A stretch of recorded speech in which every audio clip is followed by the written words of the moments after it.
Welcome to the Rim Break Rodeo. We hope this video helps.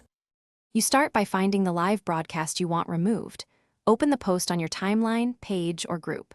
Once located, click the three-dot menu on the post or in the player to reveal actions. Make sure you have the right permissions.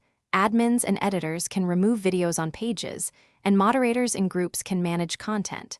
If you don't have permissions, stop and request access or ask an admin.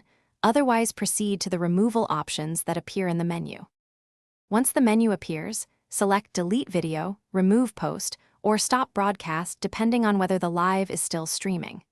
If you're on a page and the option isn't visible, go to Publishing Tools or Content Library, find the video entry, and use the delete action there.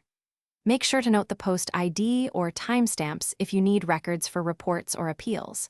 You do this because some deletions are irreversible. Documenting helps if someone challenges the removal later. Confirm the deletion when Facebook prompts you. The system may take seconds to fully remove the file from all caches. Once done, refresh the page and check another account or an incognito window to verify it's gone. If the live remains visible, clear browser cache, reload, or check the page's video library. Sometimes distributed caches lag.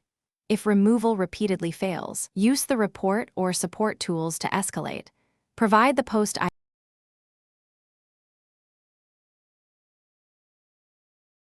Thanks for watching. Consider subscribing if we helped you.